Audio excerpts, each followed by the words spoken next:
Hi,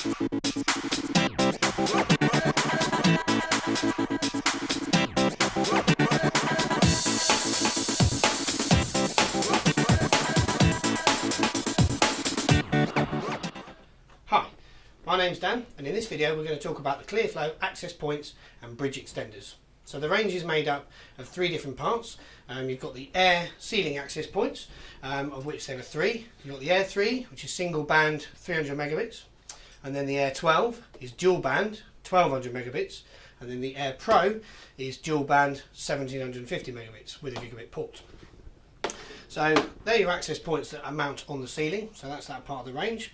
In addition, we've got the in-wall access points, which essentially do the same job as the air products, but they mount into a single Gang UK pattress box, up to a 35mm back box, hardwired port into the back, and we have features a hardwired port on the front.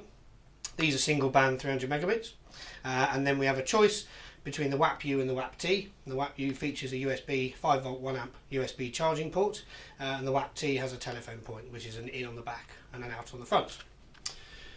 So they're the access points. And then looking over here, we've got our beam products, which are point-to-point bridge extenders. So in effect, it's a wireless data transfer that we can send data or extend the system wirelessly from one building to another. Quite useful for CCTV systems, but there are other applications as well. So there's three products in this part of the range. The Beam 2 is 300 megabit 2.4 gig band, and then the Beam 5 is 300 megabit on the 5.8 gig band.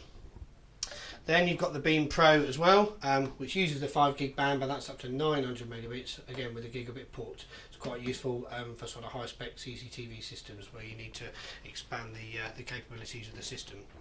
So all the devices need powering, and supplied with the bridge or the beam and the air products, you have a 48V power injector, which is just an in from the router or the LAN input, and a PoE output into the device that you're trying to power. So everything requires 48 volts.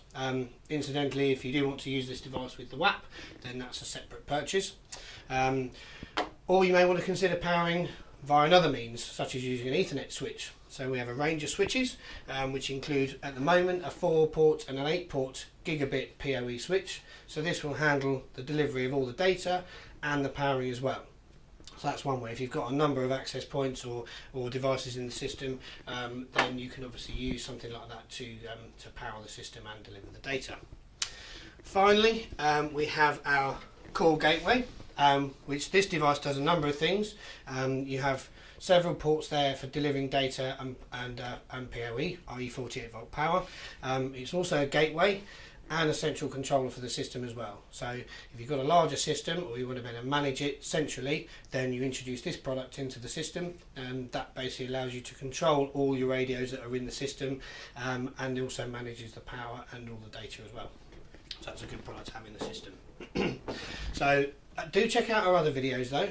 This does give you a nice overview of the range, but we've got some other videos that will teach you about how to program an access point, how to set up a bridge.